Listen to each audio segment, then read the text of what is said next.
Today, an indictment was unsealed, charging Donald J. Trump with felony violations of our national security laws, as well as participating in a conspiracy to obstruct justice.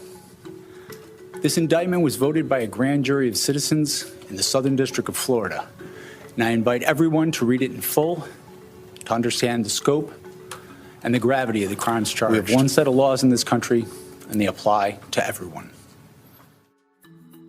Another major prosecution of Donald Trump gets underway in a Miami courtroom today. We'll get into the details of the classified documents case and what to watch for in the weeks and months ahead with Bloomberg's Sarah Fulton. We've never had a presidential hopeful running under such serious charges, and there are real questions about what could happen if, one, he's convicted, and two, he wins the presidency. And Zoe Tillman. It's a situation where come trial next year, his lawyers might be put on the stand by the government to testify against their own former client.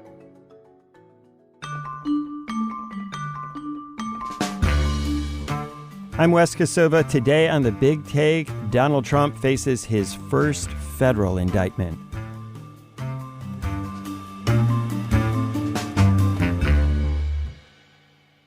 Zoe, we've been reading all about these charges. Can you spell out what the case is against Trump and what are the charges that are the ones that are most important? Sure. So it's interesting. The question of what's most important and most serious can really be in the eye of the beholder. So in terms of just straight possible prison time, the charges that Donald Trump obstructed justice, that he tried to interfere with the government getting back its national security secrets, its classified documents, those charges are felony federal charges that carry up to 20 years in prison. Now, he's facing multiple counts of that. That doesn't mean that those stack up and he's facing hundreds of years behind bars. But in terms of, where the biggest risk for him is in terms of prison time, it comes from obstruction. Now, in terms of, the court of public opinion and substantively what seems most serious are the charges that he unlawfully held on to state secrets. And that's under the Espionage Act. It's willful retention of national defense information. And while it carries, less maximum prison time, up to 10 years, I think that for most of the public, that really is what feels most serious, both in terms of threat to national security and also politically to him. What is most damaging is for a political rival to stand up and say, you held on to information that put other Americans at risk, that put our intelligence programs at risk, that jeopardized our relationship with foreign allies. Sarah, prosecuting a former president, obviously a pretty big deal. And then when it comes with the possibility of prison time, it has extra weight on it. How likely is it that if Trump were to be convicted, that he would actually go to prison?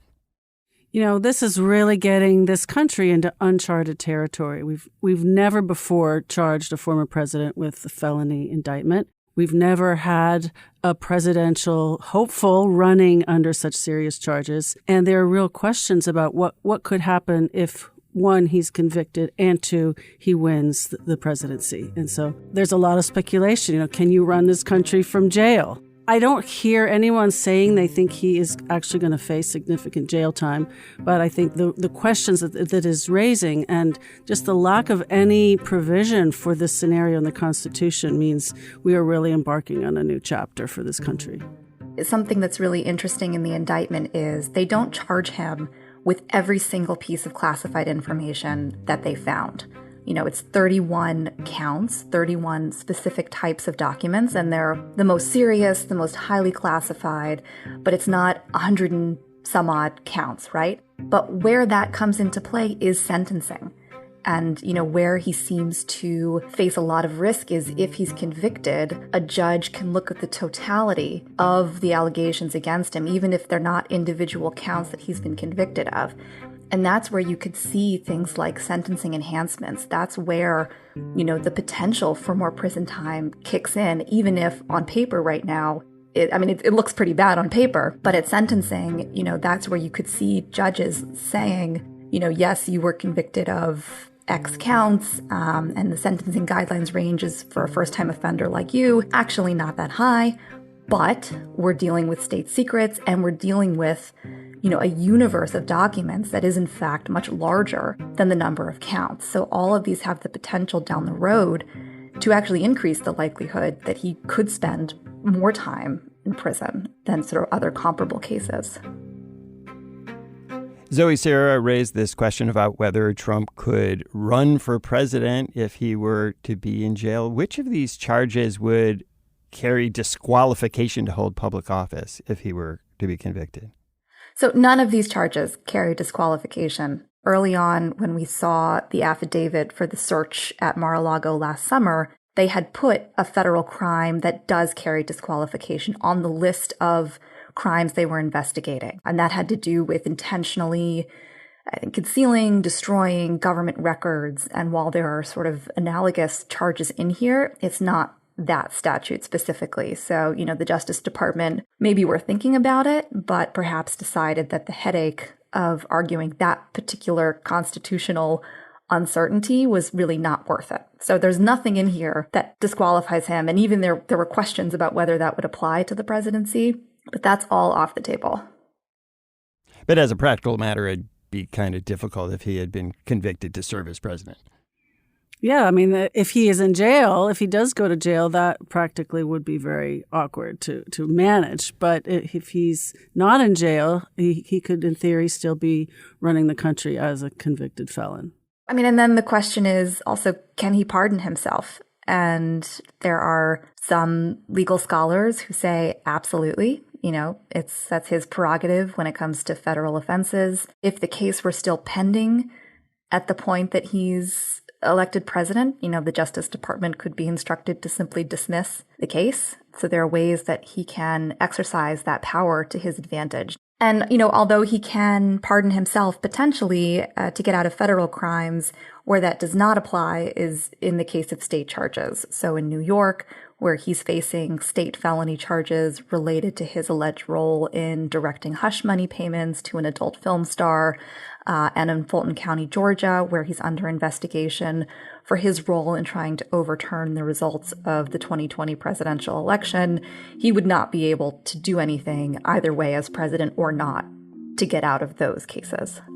Sarah, the prosecutor Jack Smith, in spelling out this story of what he says Trump did, noted that in Trump's presidential campaign, he attacked Hillary Clinton for her handling of documents. Why would he put that in a legal document? Actually, the allegations that Trump already made statements about the handling of classified documents with regard to Hillary Clinton, these are intrinsic points to Jack Smith's case. We also need the best protection of classified information. That is the worst situation. Hillary's private email scandal, which put our classified information in the reach of our enemies, disqualifies her from the presidency. Because by doing so, he is trying to show that Trump allegedly knew exactly what he was doing with classified documents. He knew it was wrong. He had already called out Hillary Clinton for similar behavior, and he had already threatened or promised to prosecute her for this behavior. So in a way, these remarks bring the story full circle. Yeah, and what's been tricky for the Justice Department in the past in classified documents cases is proving not that someone had the documents. That's pretty easy if you find them at their house, right? It's proving that they knowingly, willfully held on to this when they shouldn't. And getting into that question of intent and state of mind is very tricky to do. You don't usually have a defendant on record talking a lot about the rules about classified documents. And, in this case, they sort of present the chronology of Trump repeatedly talking about, these are the rules, you can't do this, this is wrong, I promise to follow all the rules and protect them. And then they pair that with what seems like a pretty remarkable recording of, what they allege is Trump talking to other people about in Bedminster at his golf club after he leaves office, appearing to say, I've got this really sensitive military plan of attack, but I can't show it to you because it's secret, and I could have declassified it as president, but now I can't. It's just a remarkable timeline that they can lay out that you just don't see in these types of cases historically. And this is especially important, in my view, because this is such a fraught time and such a fraught situation politically. And so, the noise is just amping up on these charges in this case.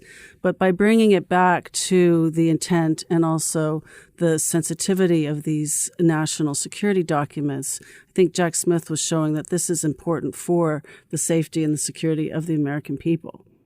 And Zoe, how important is it that some of this evidence seems to have come from Trump's own lawyers?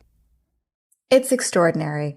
I think time and again, we have seen lawyers take him on as a client, and then they are the ones who face repercussions or at a minimum discomfort in that position. Whether we're going back to Michael Cohen, his former longtime personal attorney who wound up, spending prison time after admitting, he says that he directed the hush money payments that are the subject of the New York case. That became a prosecutable offense for him. We've seen lawyers who worked with Trump in 2020 on the election challenges. They're facing challenges to their bar license. And now we see his latest crop of lawyers, some of them in the extremely uncomfortable position of having their work scrutinized by prosecutors in a criminal probe, which no lawyer ever wants. We see lawyers being compelled to come in to testify before a grand jury, and fights over, whether the attorney-client privilege can be pierced because perhaps they were used in the commission of a crime by their own client. We didn't see any of his lawyers prosecuted. The way that prosecutors have laid this out is that, they didn't know that Trump was allegedly using them in this way to obstruct the investigation. But, it's a situation where come trial next year, his lawyers might be put on the stand by the government to testify against their own former client. It's just, the risks that attorneys repeatedly take on representing him, it's become a pattern. After the break, can the Trump-appointed judge in the case slow things down?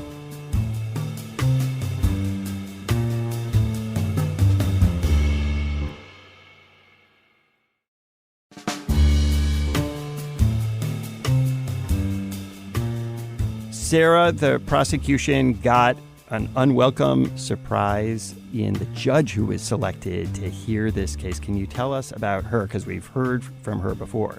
Well, just taking a step back before we get to the judge, the last-minute surprise in this prosecution was that everybody expected Jack Smith to seek the indictments in Washington, where he had seated a grand jury and they had been collecting testimony for months. What we discovered in just the days leading up to the indictment was that there had also been a grand jury convened in Florida, and that ended up becoming the scene of the unsealing of these indictments. And the reason is that the guidelines call for charges to be brought in the location, in the jurisdiction where the crimes were allegedly committed. And the big surprise, as you pointed out, was that they actually drew a Trump-appointed judge, Eileen Cannon, who had been very hostile earlier in this investigation to the government's effort to access these secret documents. That's right. Eileen Cannon was really a central player in this investigation from the summer through the fall. In the federal court system, judges are typically randomly assigned to cases. So there's no indication that anyone fudged rules to get Trump a more potentially favorable judge or one of his own appointees. I think once a case is brought in certain districts, you can look at the bench and say, the Southern District of Florida has a higher proportion of Republican appointees. It's a more conservative state. But, it's important at the outset to note that this is a random assignment and judges have life appointments and they can do whatever they want and they're not beholden to the president who appointed them. We've seen that, come back in many ways. But that said, Judge Cannon took the unexpected step in the fall of granting former President Trump's request to stop the Justice Department from using the documents that they had seized from Mar-a-Lago. She agreed with him that there should be a special master to review them, and I think this was a surprise to legal commentators because normally the judiciary is not supposed to step in at the phase of a criminal investigation before anything has been indicted. The deference at that point is to the executive branch and what the Justice Department is doing and what steps they're taking. It's very rare to have a judge step in like that. Ultimately, Judge Cannon was reversed by the 11th Circuit twice. The first time it was to let the Justice Department keep using the classified material that they had seized, and then in December, reversing her outright, saying there was no reason to step in here. It was inappropriate. There should not have been a special master, and you, Justice Department, are now free to use everything. And when it comes back, if it comes back in an indictment, that is the point when a judge could sort of probe and say, was this appropriate? So far, it doesn't appear she's considering recusing. There's been no motion for that to happen. That's something the Justice Department could seek. There are a lot of risks in that because if they lose, she's still the judge. And they've now, criticized, putting it nicely, her integrity and her ability to do her job. So it's always a risk that parties take when they try to get a judge knocked off the case. And, we don't know how she's going to rule in this case in the end. So, he's set to appear today in Miami as of now before a federal magistrate judge to be arraigned, not before Judge Cannon. But, soon enough, a schedule will be set where she will take the reins of this case and we'll see how she intends to proceed. Sarah, what concerns would the prosecution have about Judge Cannon presiding over this case? The case is wide open, and she is going to be determining everything about it, how evidence is entered, how witnesses are called, what is allowed, what isn't allowed. So her management, as Zoe was saying, her management of this case is going to mean everything to how it unfolds and ultimately how it resolves. Yeah, I think one of the more interesting nuggets from Special Counsel Jack Smith's public remarks was his specific reference to seeking a speedy trial. My office will seek a speedy trial in this matter, consistent with the public interest and the rights of the accused. We very much look forward to presenting our case to a jury of citizens in the Southern District of Florida. That means that the government wants to move this along as fast as possible. That's not always something that you hear invoked in an announcement of charges like that. That felt like a very deliberate statement, that they were going to fight any effort to not get this to trial as quickly as possible. Donald Trump is not a typical defendant, and the strategy for his team historically has been to try and drag things out, to delay them, to not get to a resolution, whatever that might be, to push that out as far as possible. So, the big question is going to be if he files X motion to dismiss the case, what kind of schedule is she going to set? That's all in her discretion, and there is really nothing the government can do about that while that's unfolding.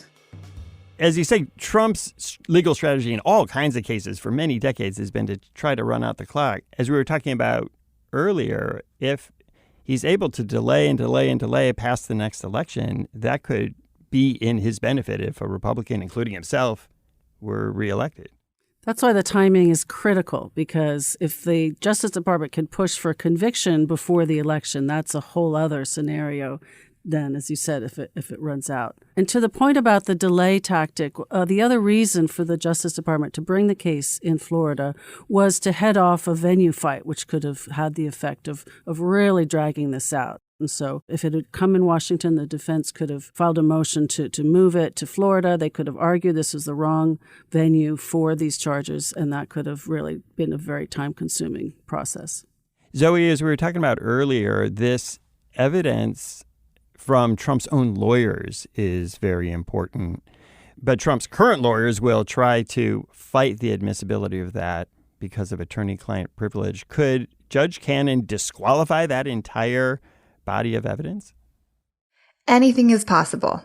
Talking to my sources, it sounds like a motion to suppress evidence is very much under consideration as far as early defense strategies, and that the recordings and notes from his attorney, Evan Corcoran, are very likely to be a subject of that.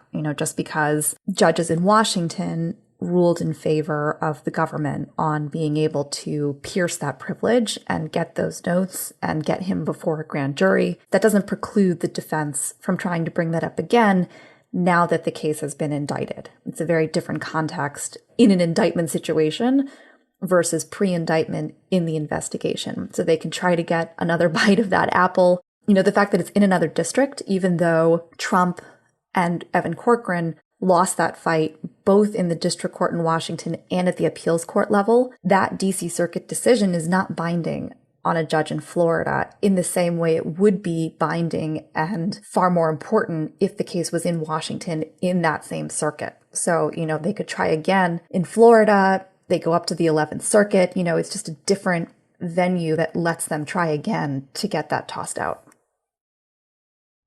Okay, so Sarah, Trump walks into a courtroom today. What is the timeline from here? What should we be watching for in the weeks and months ahead? Well, first he turns himself in to the U.S. Marshals and he's booked and fingerprinted and all the things that a defendant would go through. Then he goes to the arraignment where he enters his plea. We assume that's going to be a not guilty plea since he's widely said that he didn't do anything wrong. And then it will go to the judge to set a trial date and set a schedule for the trial.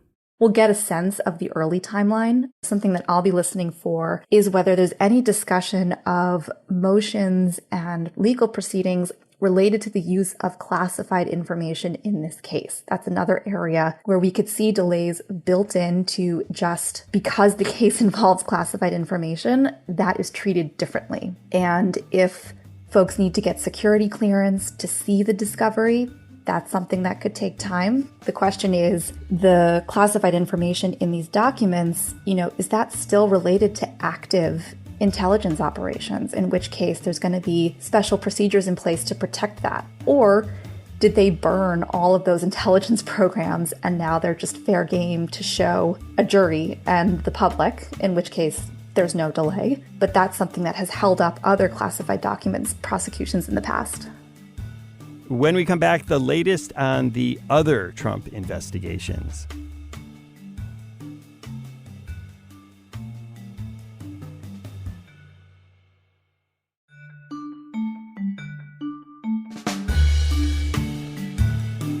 Zoe, the classified documents case is only one of the cases that the prosecutor Jack Smith is looking at. Can you talk about the other big one?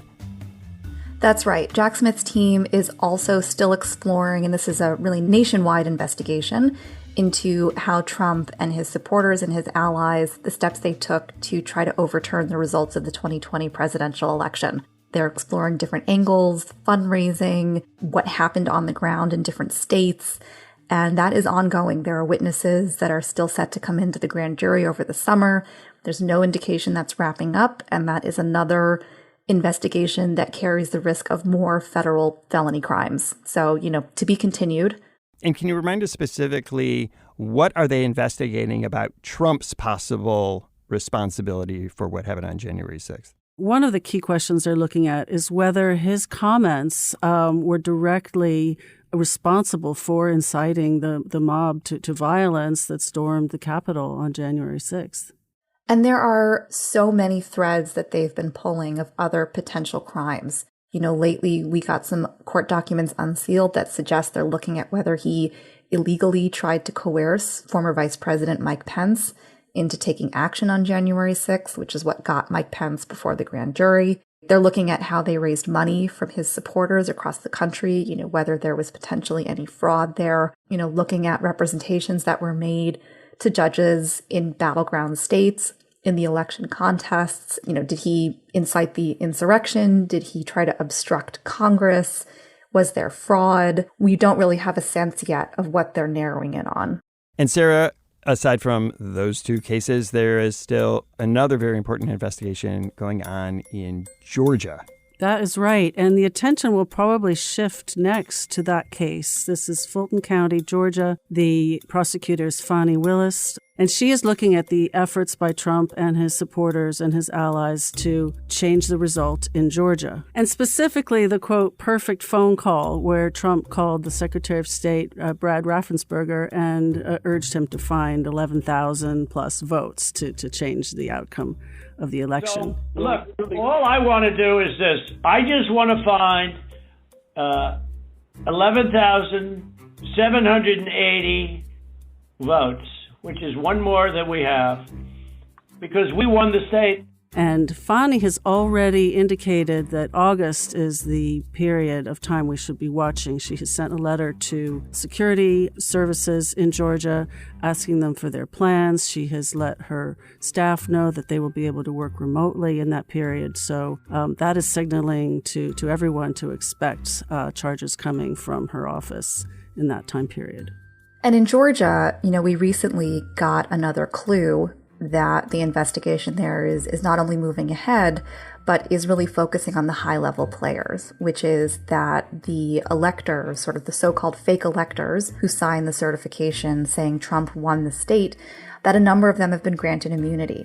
And so, normally you would expect prosecutors to sort of start at the bottom with lower-level folks to build a case up. And if they're granting immunity to those types of figures in an investigation, it definitely signals that they have, they're not going to get charged. And so who is on the next level, who are on those higher rungs of the ladder? That's where we could potentially see other, bold-faced names come into play. If it is a racketeering conspiracy type case, we know that Rudy Giuliani, former New York City mayor and U.S. attorney, who was involved in the election contest, that he was notified that he, was potentially a target in that Georgia investigation, and, state officials in Georgia. If there is some sort of broad racketeering conspiracy case, which is something that Fani Willis's office has been known for in the past, that could really wrap in a lot of key players, not just Donald Trump, but make this a really sprawling, pretty extraordinary case in its own right. Zoe, Sarah, we're obviously heading into a pretty busy summer of legal battles for Donald Trump. Is there a possibility we're going to see him just ping-ponging from courtroom to courtroom?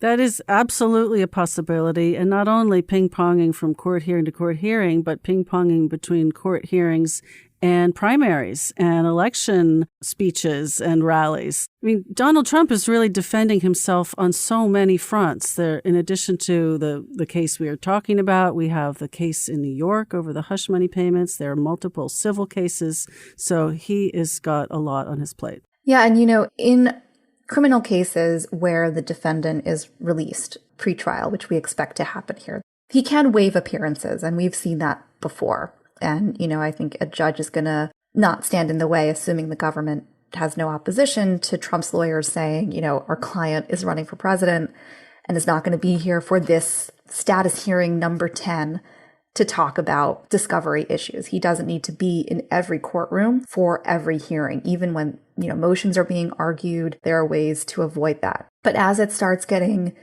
closer to a trial, and certainly at a trial, that's going to be much harder for him to avoid. And judges are going to be mindful of their colleagues in other jurisdictions. They're not going to double schedule anyone. And the justice system, at least the way it's supposed to work, is to protect the rights of the defendant. So if his lawyers say, we need our client available to work on defense issues related to New York, so Judge Cannon in Florida, we need more time to respond to the motion here, judges are generally going to side with the defense to make sure there's no future allegation that their ability to present a defense was impeded. So judges are going to be very sensitive to that.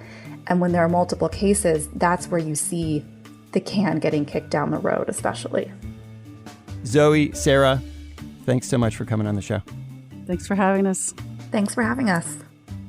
Thanks for listening to us here at The Big Take. It's a daily podcast from Bloomberg and iHeartRadio. For more shows from iHeartRadio, visit the iHeartRadio app, Apple Podcasts, or wherever you listen.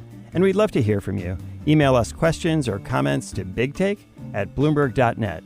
The supervising producer of The Big Take and the producer of this episode is Vicky Bergolina. Our senior producer is Catherine Fink. Our original music was composed by Leo Sidran. I'm Wes Kosova. We'll be back tomorrow with another Big Take.